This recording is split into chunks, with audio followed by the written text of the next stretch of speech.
오늘 말씀은 요한복음 21장 15절에서 17절 말씀입니다. 신약성경 185페이지 되겠습니다.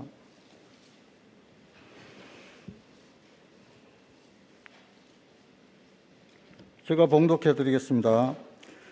그들이 조반 먹은 후에 예수께서 시몬 베드로에게 이르시되 요한의 아들 시몬아 네가 이 사람들보다 나를 더 사랑하느냐 하시니 이르되 주님 그러하나이다. 내가 주님을 사랑하는 줄 주님께서 아시나이다.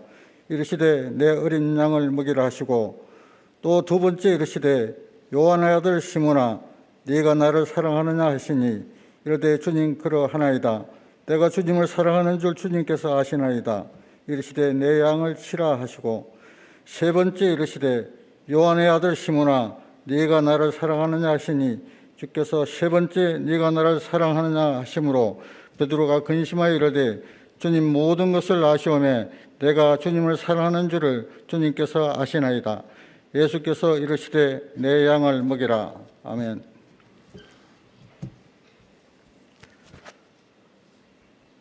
안녕하세요. 오늘 복된 주일에 정말로 사랑하고 존경하고 또 늘 생각할수록 행복한 화성교회 이렇게 방문하기 너무 기쁩니다. 저희 합동신학대학원은 화성교회 그러면 그냥 고개를 툭 숙이죠.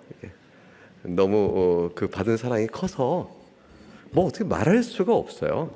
화성교회 그러면 그냥 그리고 또 화성교회에서 배출하신 그 목회자 수가 한 분 두 분이 아니잖아요. 그 수십 명 정확한 수는 모르겠는데 뭐 어마어마하고 그분들이 각각 또 제자리에서 목회를 또 선의하고 그러니까 교회가 목회자를 양성해내고 또 양성하는 그 학교를 또 기도와 물질로 후원하고 그러면서 그 교회 자체가 또 튼튼히 서가고 해나가는 이 모양은 가장 원론적으로 가장 아름다운 관계 모습입니다. 그래서 저희 이 합동신학대학원은 화성교회에 대해서는 다 조용하라, 무조건 감사하라 이제 이렇게 됩니다. 여러분 그에게 그 감사의 소식이 잘 안 전달되더라도요. 원래 감사 소식은 잘 안 들어와요. 이게 되게 그러더라도 이게 감사를 잊고 살지 절대 잊고 있는 게 아니고 저희 너무너무 감사하고 있습니다. 학교는 올해 신입생들 굉장히 적어졌죠. 전체 제가 기대했던 학생 수의 절반도 못 왔으니까 너무 장래 목회자 양성 과정이 이렇게도 되는가? 이럴 정도예요. 그 외에 목사님들 와서 공부하시던 분들은 좀 늘었어요. 근데 반대로 목사가 되겠다 하여 오는 신학생 입학생 확 줄은 거죠. 그러니까 전체적인 수는 물론 더 줄었고요. 합쳐서 다 해도 학교가 기도가 많이 하게 됐는데 때가 참 어려운 때구나. 젊은 사람들의 수도 줄고 그러니까 젊은 사람의 수는 준 만큼 신학생을 나가는 사람도 같이 줄겠죠. 더군다나 이제 젊은이들 가운데 신자의 비율이 떨어지고 또 떨어진 만큼 젊은 그 신학교를 하고자 하는 사람들의 그 소명적 의식도 상대적으로 또 적고 그래서 결과적으로는 이중고가 계속되어지면서 이 시대에 하나님 부르심 받아 나오는 사람들 수를 이렇게 저희가 확인해 볼 때는 적습니다. 아마도 이것은 이제 하나님께서 뜻을 세우셔서 교회를 새롭게 변화시키시고 또 이렇게 부흥의 새로운 전기를 주실 때까지는 여전할 것입니다. 그런데 흥미로운 건 말이죠. 온 학생은 다 좋아요. 그거 참 이상해요. 작년에도 학생 수가 적어서 어떠하나 했는데 막상 만나보니까 그 갑자기상 왔을 때의 학생 수 중에 좋은 학생들 추려 고수만큼 온 것 같은 거예요. 올해도 학생 수가 적었는데 다 좋아요. 그래서 어려울 때라도 하나님 보내신 분은 오네. 그러면 수가 더한 분들은 뭘까? 그럼 뭐 붙어서 오신 분들인가? 이렇게 이제 엉뚱한 생각을 해보게 되어지죠.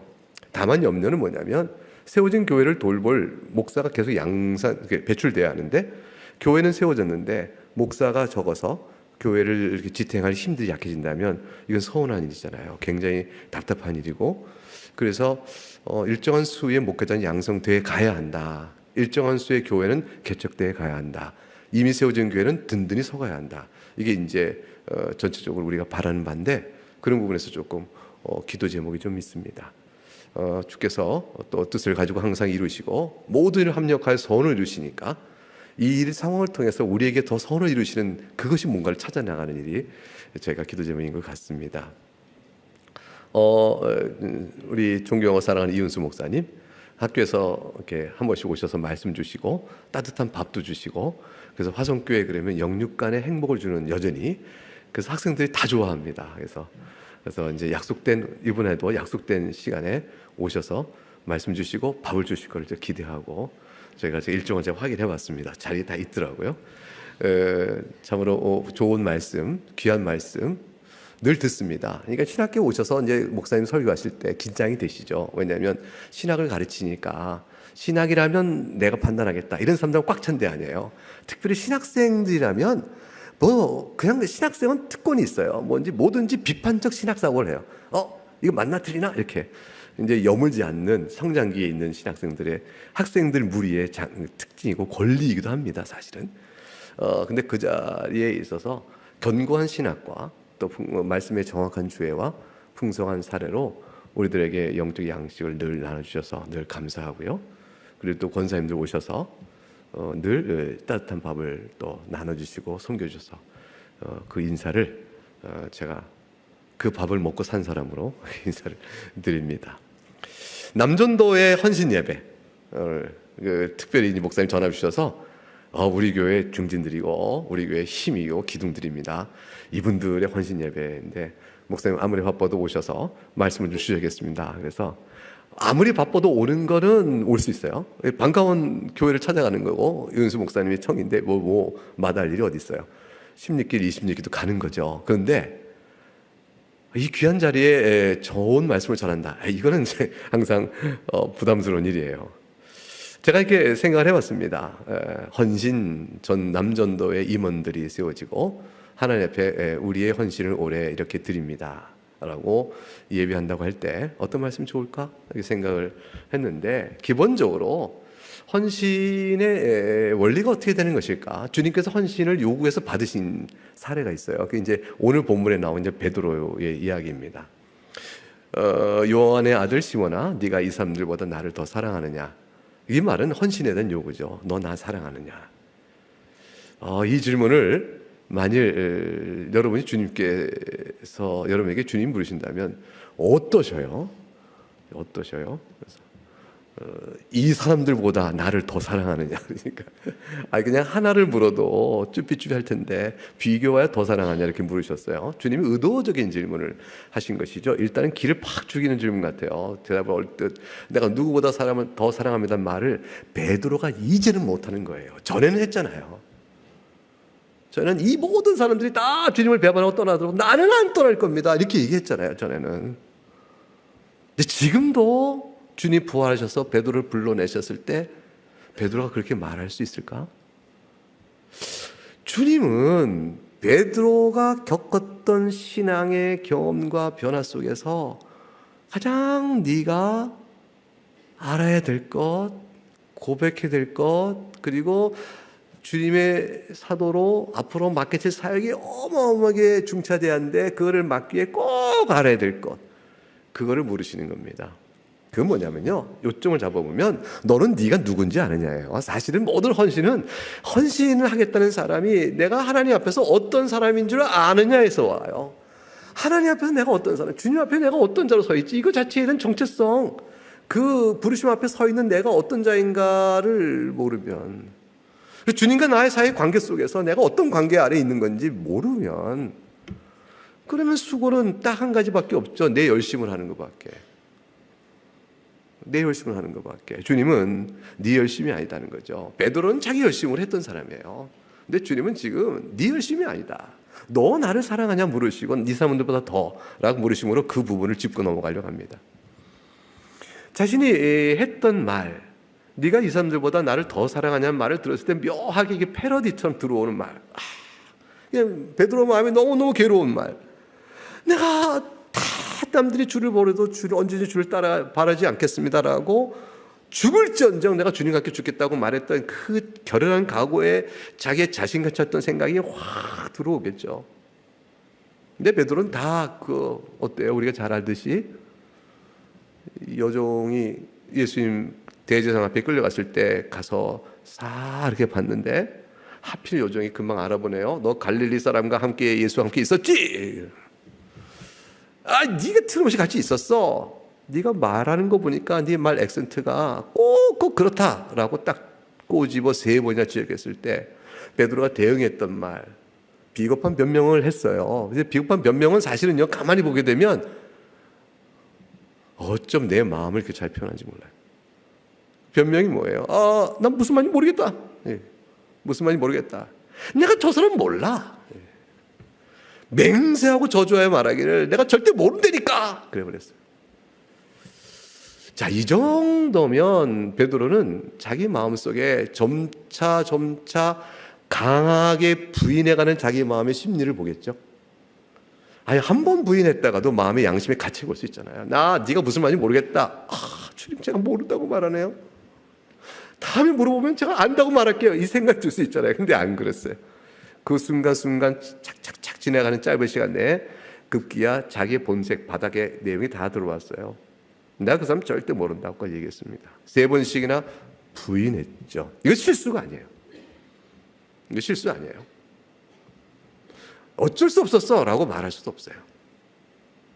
순간에 내가 그때 잠깐 착각했어, 이거 아니고 변명할 수 없습니다. 이거는 베드로란 사람, 어쩌면 주님 부르심 받아 살고 있다는 신자인 우리들에게서 여전히 남아있는 연약성이 여지없이 드러나는 겁니다. 우리는 참 하나님을 믿고 예수 믿고 의롭게 되어지고 하나님이 자녀된 걸 그렇게 좋아하고 기뻐하는데 도무지 성화는 잘 안 돼요. 그러니까 성화가 안 되는 게 아니라 되고 있는데 기대에 항상 못 미쳐요. 그래서 우리는 마음에 늘 죄송함이 있습니다. 그 성격 바꾸는 거 어렵잖아요. 그리고 그 변명과 이유가 다 있고 상황이 있기 때문에 우리 잘 못 바꿔나가요. 그런데 변화고는 있어요. 주님 우리를 만드셔서 이렇게 끌어가시기 때문에 분명히 남전도에 저렇게 지금 멋있게 앉아 계신데 젊었을 때 그러신 분도 있었고 젊을 때 안 그런 분도 계실 거예요. 내가 예전에 이렇게 신앙생활 안 했는데 어느덧 이렇게 변해가지고 지금 남전도에 내가 와서 지금 이렇게 이게 변화된 과정이 우린 있어요. 그런데 그 과정을 하나님 써가시는 데 있어서 끌어가시는데 우리의 실수를 사용하십니다. 중요한 거죠. 우리의 허물을 사용하셔요. 이건 굉장한 도전이고 우리에게는 어마어마한 위로가 되어집니다. 주님께서는요, 우리의 연약함과 허물을 다 사용하여 그 다음에 주님의 사랑 가운데 그걸 품어내셔요. 이게 없었으면 베드로는 절대 베드로가 아니에요. 주님께서 사실 미리 예고하셨죠. 진실로 베드로에게 말하기를 네가 나를 위해 목숨을 버리겠느냐, 그러나 다구기 전에 네가 3번 나를 부인할 것이라 미리 예언까지 해주셨습니다. 그런데도 경고와 미리 예언을 받았으나 베드로는 장담했고 결국은 주님을 3번이나 부인했으니 예수님께서 네가 나를 더 사랑하냐 할 때 예수님 앞에서는 아무 말 할 수가 없는 거죠. 그냥 주님이 주셨던 경고마저 생각이 났을 거예요. 야, 주님 모든 걸 다 알고 계셨구나. 그러니까 내가 이 사람들이 다 주님을 버려도 난 절대 버리지 않을 거야 라고 내가 팍 나섰을 때 주님은 이미 나를 다 알고 계셨구나. 미리 다 보신 주님의 그 눈길 앞에서 몸을 숨길 수가 없고 마음을 숨길 데 없어서 쩔쩔쩔 맬 것입니다. 사실 한번 조용히 혼자서 주님을 만나는 시간을 가져보세요. 그리고 주님이 네가 나를 사랑하느냐? 그럼요. 주님 그걸 몰라 물으셔요. 이렇게 하기에 얼른 내가 주님을 사랑한다는 증거를 막 내놓는 마음이 빠를까요? 아니면 주님 그렇게 물으시니까 어떡하죠? 이게 죄송스럽고 숨고 싶은 마음이 빨리, 어느 게 더 먼저 나와요? 어느 게? 대개는 이제 자기 의의로 살아간 사람, 자기 열심으로 산 사람은요, 자기 한계 먼저 나와요. 그럼요. 주님 모르셔. 내가 주일 예배 빠진 적이 없고, 내가 남전도 뭐 했고, 뭐도 봉사했고, 뭐 하고, 이게 다 주님 사랑한 건데, 그건 뭘 이렇게 자신의 열심을 한 게 많은 사람에서 그게 먼저 나와요. 그런데 헌신이라는 것은 말이죠. 그것은 이제 실제 하는 행동이요, 외적인 일들을 통해 이루어지만 정말 중요한 것은 내면의 마음이거든요. 정말 주님을 내가 사랑하는데 그것도 다 부족해. 근데 내가 주님을 사랑하는데 하지 말아야 할 것들 한 게 있어. 내 마음씀에 요즘에 조금 영적인 눌림이 있다고. 사실 남들은 다 모르고 나 혼자 알지만 영적으로 내가 상처가 좀 있어요.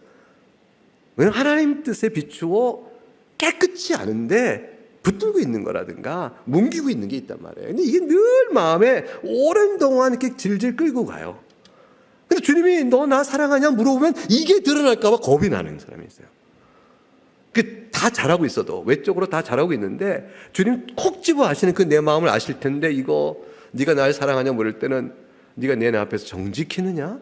네가 내 앞에서 깨끗했느냐? 네가 내 앞에서 모든 걸 다 드러냈느냐? 이렇게 물으신다면 힘들어. 그게 있을 수 있잖아요. 그래서 사실은 우리가 이 질문 앞에서 얼른 말하기가 좀 어렵습니다. 근데 여러분, 오늘 본문은요, 실패를 감싸시는 주님을 보시라는 거예요. 우리 마음속에 온전치 못하고 연약하고 상처가 있고요, 주님 앞에 내놓기 어려운 그릇 다 있어요. 그리고 어제까지 없으면 오늘 생길 수도 있어요. 우리는 한평생 그 과정 속에서 시달려 살아가는데 주님이 그걸 다 품으신다니까요. 이건 어마어마한 사랑이에요. 베드로는 그것 때문에 나머지 사역을 이어갈 수 있어요. 여러분, 만일 과거나 우리 나의 현재가 주님 앞에 참 마냥 부끄러울 때 주님이 물으신다면 어떻게 반응하겠냐, 이 질문을 생각할 때 아마도 얼른 어제, 지난 주간, 지난달, 지난해, 어젯밤, 이게 등등등 무엇을 했는가 생각을 얼른 휙 돌려볼 수 있겠죠. 근데 주님께서 그걸 3번이나 물으신다는 것은 아주 그냥 그 추궁이 강한 거죠. 베드로가 뭐라고 대답했나 궁금하잖아요. 베드로는요, 그러하외다 그랬어요. 이게 어떻게 이 대답을 했을까? 내가 베드로였다면, 주님, 제가 주님 부인했던 거 다 아시면서 제가 이제 알았는데 제가 주님 사랑하지 않아요. 제가 주님 사랑한다고 생명 내놓기도 호언장담했는데 주님, 저 주님 사랑하지 않아요. 그게 드러났어요. 주님 아시잖아요. 근데 왜 물어요? 힘들게. 아마 이렇게 얘기하기 쉬울 수 있을 것 같아요. 왜냐하면 자기의 잘못을 아니까. 그런데 베드로가 성경에 보니까 뭐라 대변하냐면 주여 그러하이다 그래. 긍정으로 대답해요. 저는 이게 너무 이상한 거예요. 아니, 어떻게 뻔뻔해도 베드로는 하나도 안 변했네? 어떻게 뻔뻔하게 그렇게 해놓고도 주여 그러해도 내가 주님을 사랑하는 줄 주님이 아십니다, 이렇게 대답을 할 거? 베드로 구제불능이야, 이거 고치기 어렵구나, 이런 생각이 들 수 있어요, 처음에 생각해 볼 때. 근데 좀 더 생각해 보는 거죠. 왜 이렇게 대답을 감히 했을까? 베드로가 다른 사람보다 주님을 더 사랑합니다는 것과 지금 다시 자기가 허물을 다 드러난 뒤에 주님이 부활하셔서 물을 때 주여 그러해도 내가 주님을 사랑합니다라고 말하는 이 사이의 대답에 베드로는 어떤 변화의 과정이 아무것도 없었다면 여전히 똑같은 베드로일 거예요. 그런데 여러분, 이 베드로는요, 저 베드로가 아니에요. 저 베드로가 아니고 이 베드로는요, 주님 그러해다 내가 주님을 사랑하는 줄 주님이 아십니다 고백할 때 베드로는요, 다른 베드로예요. 저 어떤 베드로일까요? 여러분, 그게 오늘 본문의 핵심이에요. 이게 헌신에 대한 가장 중요한 원리예요. 두 번째, 주님이 또 물으셨어요. 뭐였더니 주여 그러하이다 내가 주를 사랑하는 줄 주께서 아시나이다 그랬어요. 세 번째 또 주님 물으시니까 주여 모든 것을 다 아시지 않습니까? 내가 주를 사랑하는 줄 주께서 아시나이다. 주님 모든 것을 다 아시매. 이것은 뭐 다 알면서 또 물어봐요 3번씩이나, 이런 뜻 아니에요. 이거 전혀 아니고, 당연히 그렇게 안 읽겠죠. 주 앞에서 주님 모든 걸 다 아시는데 제가 주님을 사랑합니다. 베드로는 다른 베드로니까요. 지금 이 말을 고백할 때 주님, 베드로는 뭘 말할까?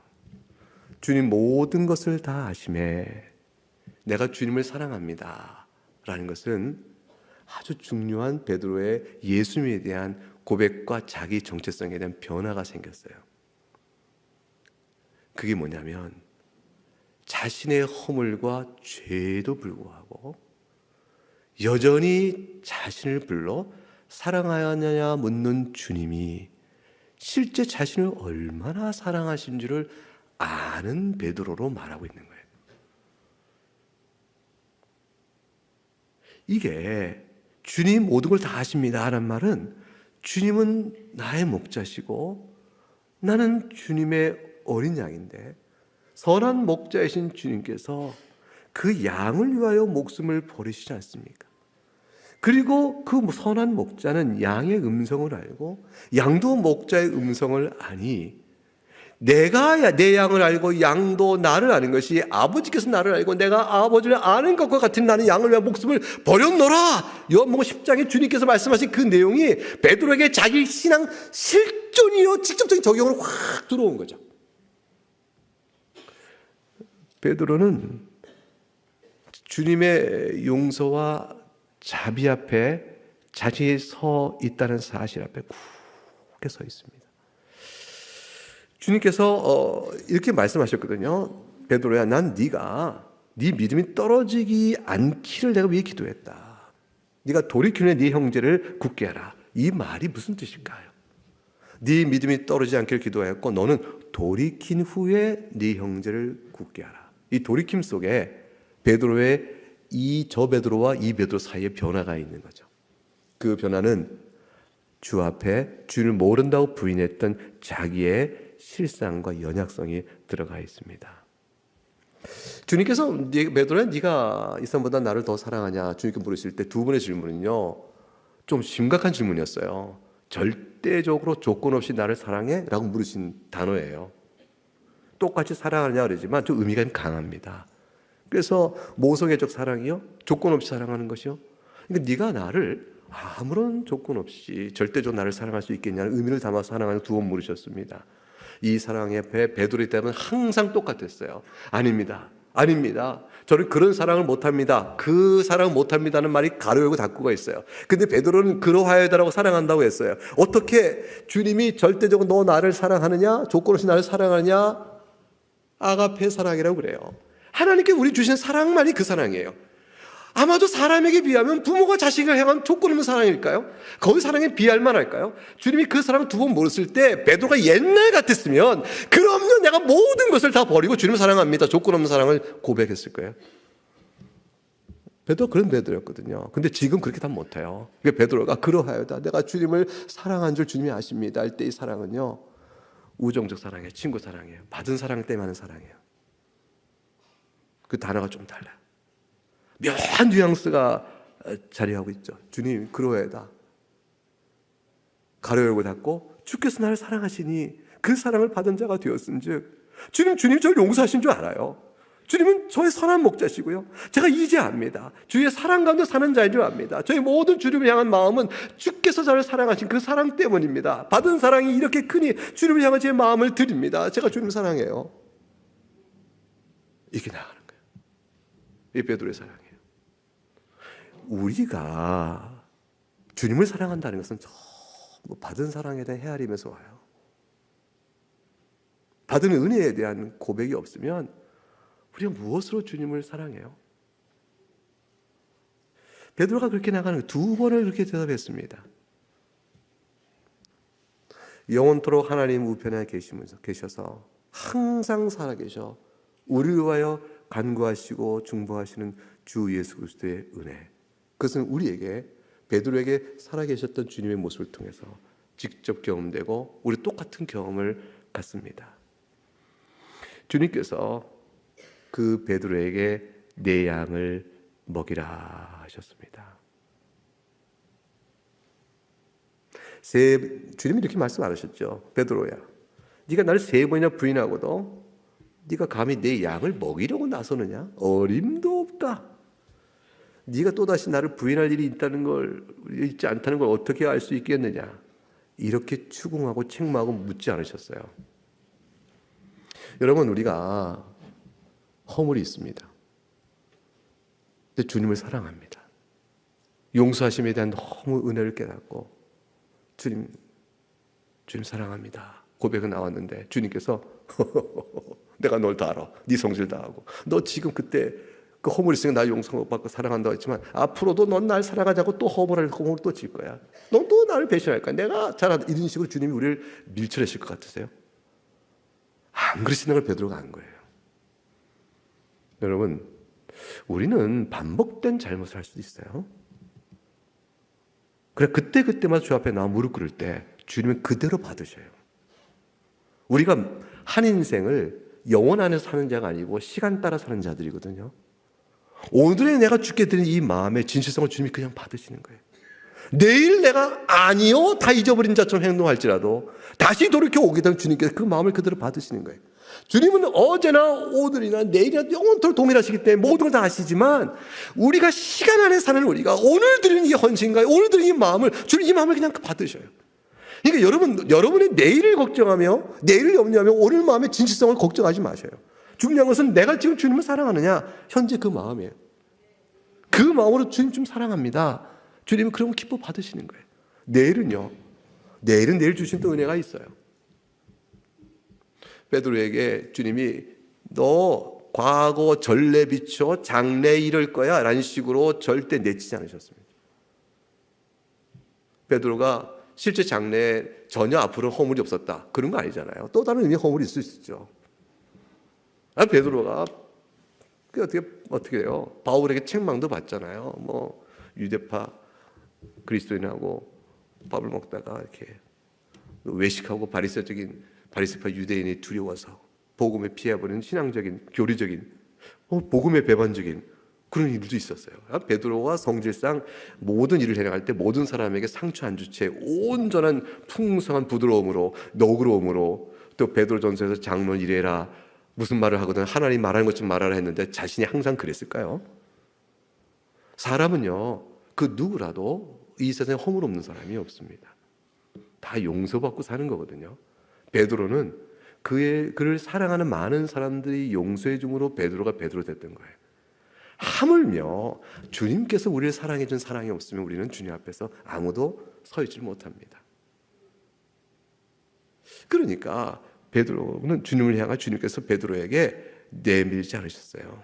다만 지금 네가 나를 사랑하느냐 이것만을 물으시는 것이에요. 이 말씀의 내용은 주님의 질문 내용은 네가 나를 사랑하느냐 하는 것은 이미 가르고 닫고 베드로의 고백 속에 이미 아까 말씀드린 것처럼 주님도 물으시는 게 있죠. 베드로야 내가 너를 용서하고 있단다. 그러니까 내가 너를 용서하고 있는 이 사랑을 네가 알고 있느니? 그리고 그 사랑을 네가 정녕 안다면 그러면 네가 나를 사랑하겠냐? 이 얘기죠.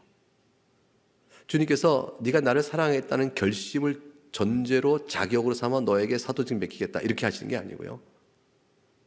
근본적으로 내가 너를 얼마나 사랑하는지를 네가 알겠느냐? 네가 그 사랑을 이제 깨달아 나에게 사랑으로 나오겠느냐? 물으시는 거예요.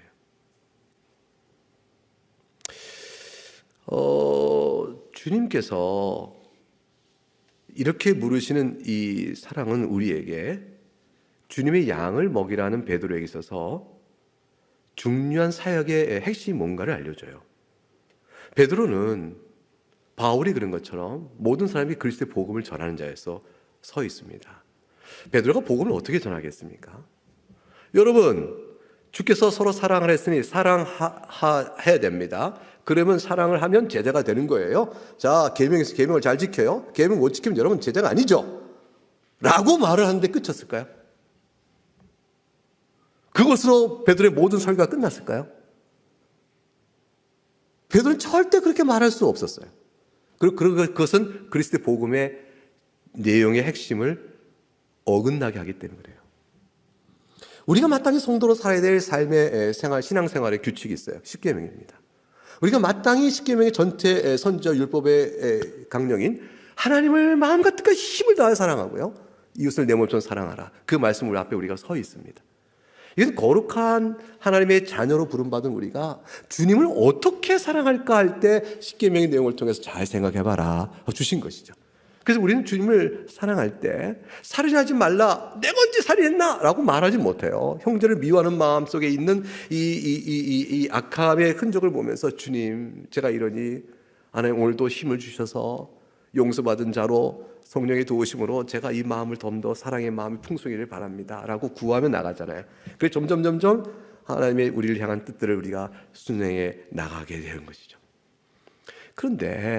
그러니까 그렇게 되어질 때 우리는 규칙을 잘 지켜라, 그럼 훌륭한 제자가 된다, 이렇게는 절대 말하지 않는 거죠.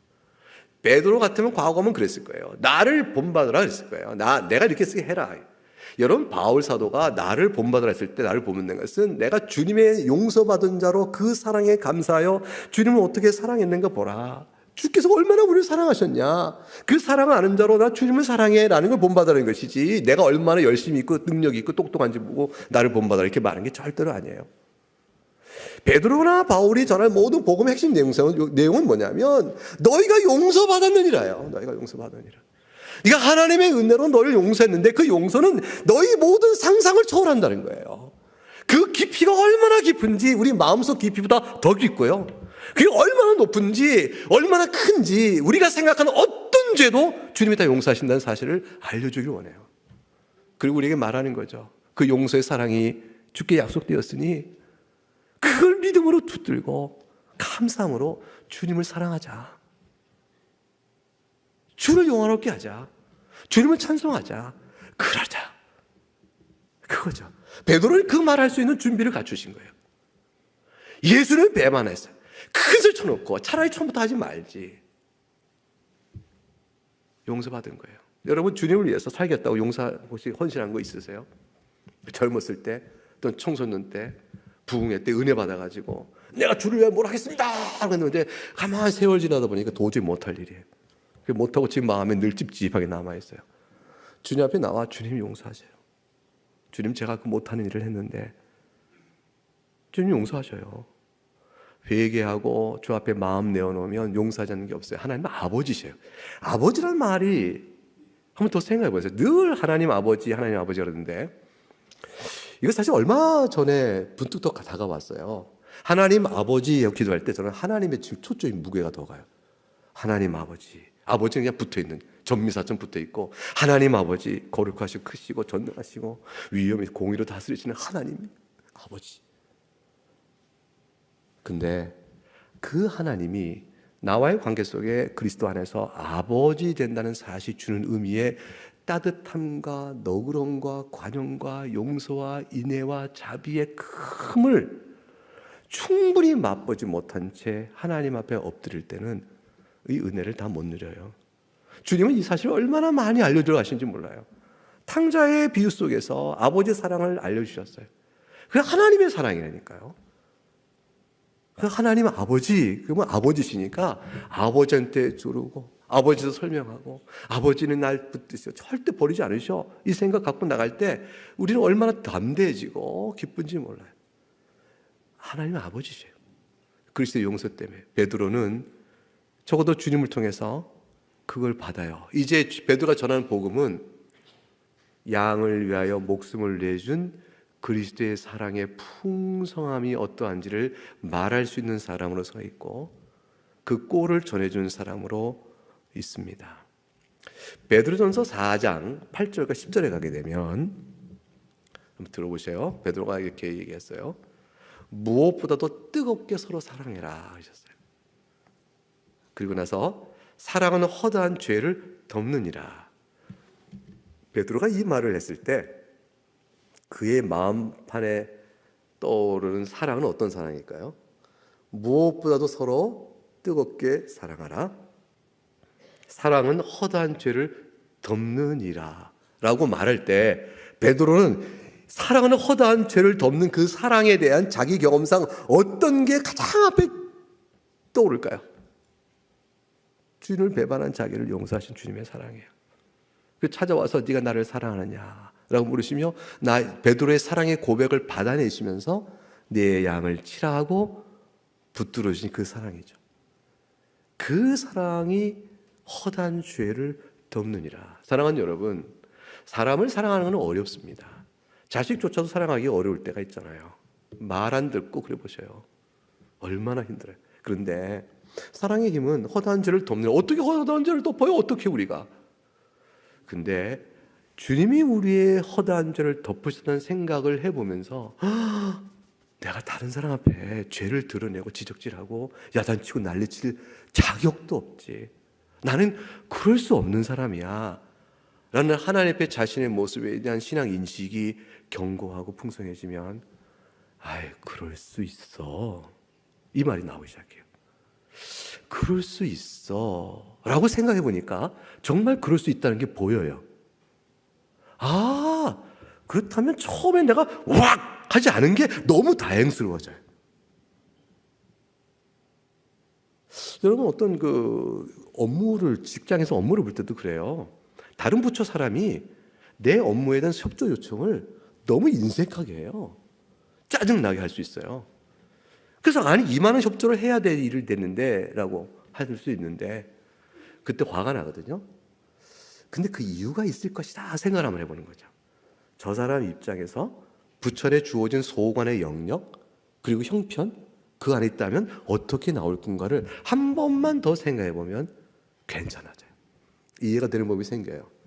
불친절한 아이스크림을 사러 갔는데 직원이 좀 불친절해요.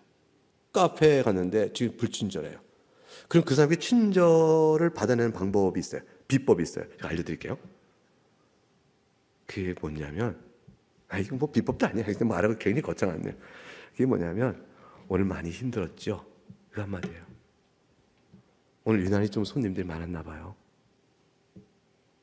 그 사람 편에서의 노동 조건과 형편이 어땠을까 생각해 보면서 한마디 그냥 이렇게 말 붙여주는 거예요. 그러면 벌써 조금 전까지 뭐 달랠 때 뭐야 딱 이렇게 이랬던 사람이 그 한마디 딱 전한 다음에 아니요 얼굴 표정에 부드러움이 보기 시작해요. 여러분 이것은요 서로 형편이 마찬가지예요. 교회 일에서는 더 말할 것도 없어요. 이 헤아림이라는 것은 왜서 오냐면 주님께서 나를 죄를 덮어주셨으니까. 그래서 항상 기본 인식이 대죄 가림을 받은 자가 어떻게 다리를 심판한 자의 소리에 들어가겠냐. 그것이 1만 달란트 빚진 자의 비유 속에 주님이 말씀하시고요. 형제는 주님께서 판단하시 너희는 형제를 판단하지 말라라고 말씀하신 내용 속에 담겨져 있죠. 이 모든 내용이 복음이에요. 이 복음을 지금 베드로가 전한 것이죠. 그래서 뭐라고 말하냐면 서로 대접하기를 원망 없이 하고 각각 은사를 받은 대로 하나님 여러 가지 은혜를 맡은 선한 청지기같이 봉사하라. 기본적 인식이 뭐냐면 청지기예요. 그러니까 이 복음의 죄 용서에 대한 마음과 청지기의 마음 두 개가 합쳐서 그걸로 헌신하는 거죠. 그걸로 헌신하는 거죠. 헌신에 대해서는 A라는 성도의 헌신에 대해서는 B라는 성도가 헌신을 왜 그렇게 하냐고 판단하면 죄입니다. 교회는요 능률로 하는 것이 아니고요 사랑과 주님을 향한 마음으로 하는 것뿐이에요. 더 잘하려고 문제를 일으키면요 그분은 정말 문제예요. 더 잘하기 위해서 다툼을 일으키는 건요 더 잘하는 게 아니고 다툼을 일으킨 자기의 소견으로 자기를 드러내는 것뿐이에요. 교회 일은 절대로 더 잘하려고 다툼을 일으킬 수가 없어요. 이게 원리적으로 해서는 안 되는 거예요. 그런 일이 있다면 다 우리가 연약해서 나타나는 것뿐이지 본래 그렇게 되는 일은 아닌 거예요. 그래서 전도회는 항상 평안해야 돼요. 권사회도 제일 평안해야 돼요. 모든 교회 재반 활동은 평안해야 돼요. 교사회의가 평안해야 돼요. 재직회의가 평안해야 되고요. 당회도 평안해야 돼요. 왜 평안하고 시끄럽고 언성 높아지면 그 이미 틀린 거예요. 방향 첫걸음 잘못된 거예요. 그러니까 노회가 조용해야 되고 총회가 조용해야 되는데 그렇지 못한 노회 총회를 많이 봐서 죄송해요. 근데 저희는요 합동신학대학원대학교 교수회는 평안해요. 제가 그거 말할 수 있어요. 그래서 와서 보라고 하고 싶어요. 정말 한번 그럴까요? 쫙 찍어가지고 한번 어떻게 하는 거 볼까요? 의견 다툼이 얼마나 심하겠어요. 교수라는 한 사람의 개인은요 절대로 생각 안 바꿉니다. 자기 나름 똑똑하다고 생각해서. 그런데 어떻게 평화로운 결정을 내릴까요? 들어요. 다 얘기해보라 듣고. 그러냐?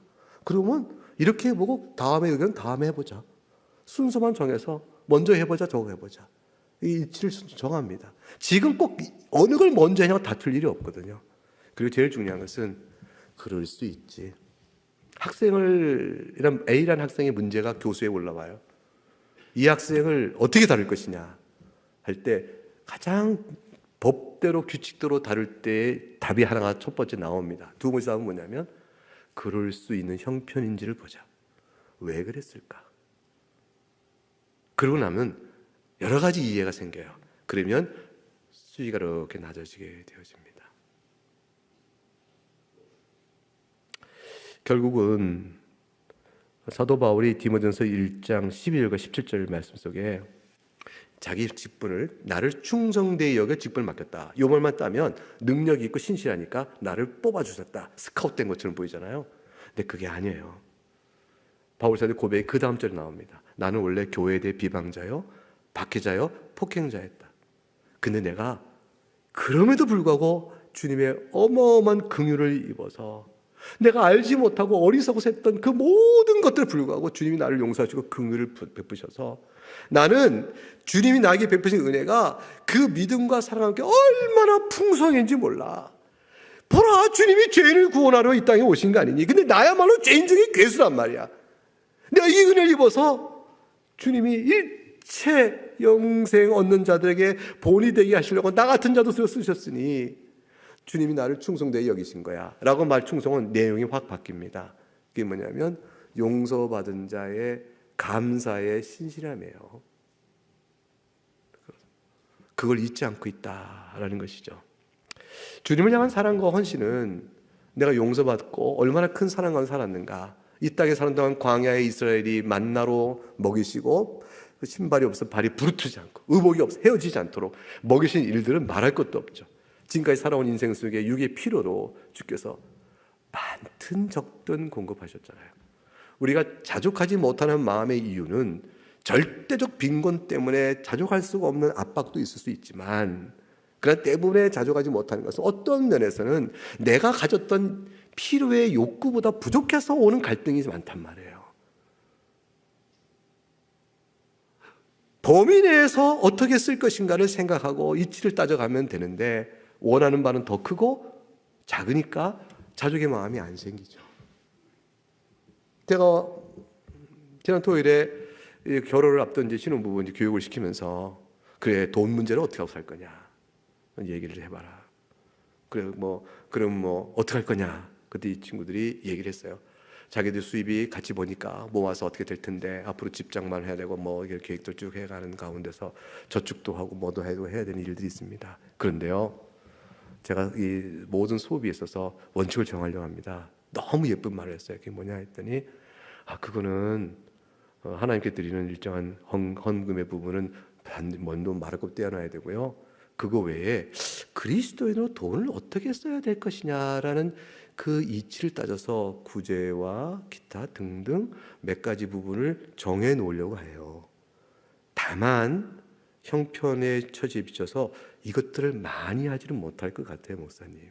그러나 용도는 반드시 두고 적게라도 꼭 거길 시작하려고 합니다. 그래야 조금 여유가 생기면 거길 더 할 수 있잖아요. 그럼 그거 좀 더 이걸 땡겨서 그거 하지 말고 돈을 더 어떻게 해서 더 부자가 빨리 되면 좋잖아 했더니 아니요. 하나님 앞에 늘 기쁨이 없잖아요. 저희가 그렇게라도 좀 살아가면 마음이 평안하고 감사해요. 주님 주신 것으로 내가 어떻게 사용했다. 많지는 않지만 부끄럽지만 그래도 용도를 몇 가지 성도로 살아갈 물질의 필요 지출의 용도를 정해놓고 그걸 주님 10,000원이라도 다음에 여유가 생기면 조금 20,000원이라도 좀 넓혀가려고 합니다. 그 용도를 정해놓고 마음을 쓰고 있다는 사실로 주님 앞에 주는 은혜가 감사의 표현을 저희는 그렇게 들어요. 물질의 헌신을 그렇게 하려고요. 야, 네 담임 목사가 누구냐? 어디서 배웠냐? 여러분 이거는 구체성은 자신들의 적용이지 이렇게 구체로 지적해서 말했겠어요 제가? 그 친구들 마음속에는 주님에 대한 사랑이 많아요. 이거 아무것도 아닌 것 같은데 그렇게 되어져. 그러니까 주님 앞에 이를 때 네가 날 사랑하냐? 주님, 제가 주님을 사랑합니다. 베푸신 은혜에 사랑하여 주님을 이렇게 사랑했습니다. 사랑합니다. 그 사랑의 내용은 그렇게 설명할 거라고요. 그리고 부끄럽습니다. 그래 주님이 소호자에게 물 한 그릇 준 것처럼 여기시고 과부의 두 랩돈처럼 여기시는 그 칭찬이 있는 거죠. 주님이 먼저 사랑하셔서 우리가 주님을 사랑하는데, 그것은 로마서 12장 1절에 나온 유명한 말씀 들어보세요. 그러므로 형제들아, 내가 하나님의 모든 자비하심으로 너희를 권하노니 너희 몸을 하나님이 기뻐하시는 거룩한 산제물로 드려라. 너희 몸을 거룩한 산제물로 드려라. 이거는 주님의 명인데 그 앞에 전제가 있어요. 하나님의 모든 자비하심을 너희가 이제 알았으니 그게 기초에 내가 너희를 권한다. 말하자면 주 앞에 살아가는 거룩한 삶의 모든 성도의 헌신은, 몸과 마음의 헌신은 먼저 하나님 나에게 베푸신 자비하심에 근거하여 내가 너희들에게 말하노니 따르라 그 말씀하시는 거죠. 하나님을 사랑하면 하나님의 사랑이 더욱 느껴집니다. 고기도 먹어본 사람이, 이게 좀 재속적 나서 죄송합니다. 갑자기 이게 분위기가 가는데, 근데 이해가 쉬우니까. 고기도 먹어본 사람이 몰라요? 예, 고기도 먹은 사람이 먹는다고 그러죠. 왜냐면 모든 게 다 그래요. 성경도요, 읽어본 사람이 성경을 더 읽어요. 너무 달콤하고 진리의 발견이 경험되어지거든요. 여러분 앞에서 좀 찬양단 있죠? 찬양단 나오라면 막 울 거예요. 왜냐하면 찬양을 준비하면서 했던 그 시간들의 그 행복감, 너무 받은 게 커서. 여러분 그 찬양대 여기 쓰죠? 찬양대 주일날 예배 때 찬양대원들은요 안 나가요. 너무 그게 문제예요. 그만 좀 내려와서 다른 사람도 좀 하면 좋겠는데 이 기회를 안 놓칩니다. 왜냐하면 너무 좋아서. 성경을 안 읽은 사람은 성경 읽는 즐거움을 모르기 때문에 성경 읽으라 하면 읽어야 되지 못 읽어요. 기도하는 사람은요, 기도의 즐거움 속에 들어가기 때문에 기도 생활을 안 놓쳐요. 저분은 왜 새벽기도 나와 기도하실까? 아니 저분은 왜 하루에도 얼마씩 기도할까? 기도 시간을 즐거워할까? 참 신기해요. 근데 기도의 깊이와 즐거움 속에 들어가서 그래요. 하나님을 사랑하면, 다시 말하면 하나님께 사랑하기 위해서 내 마음을 뭘로 드릴까? 한 가지만 오늘 생각해보자 하고 하나님을 사랑하면 그 사랑의 맛이 달달하게 들어오기 시작해요. 그래서 하나님의 사랑을 많이 받고 싶으며 또 알고 싶으면 하나님을 사랑하셔요. 그러면 이상해요. 하나님을 사랑하면 하나님 나를 얼마나 사랑하시는지가 보이기 시작해요. 그래서 내가 또 하나님을 또 사랑하면 하나님 나를 또 얼마나 사랑하는지가 또 보여요.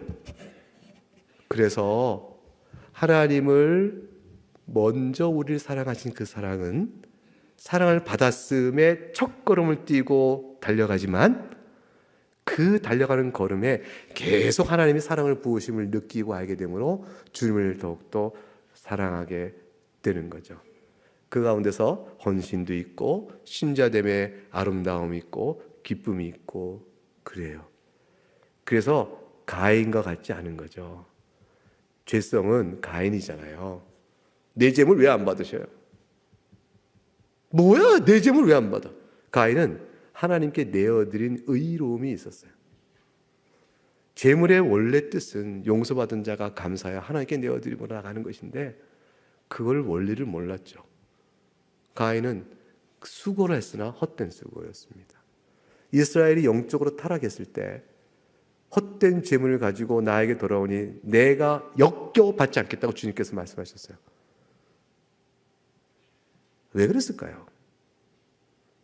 하나님의 헌신의 원리를 모르는 마음이죠.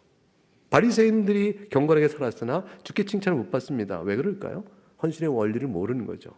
주님은 베드로에게 그것을 딱 집어 가르치셨어요.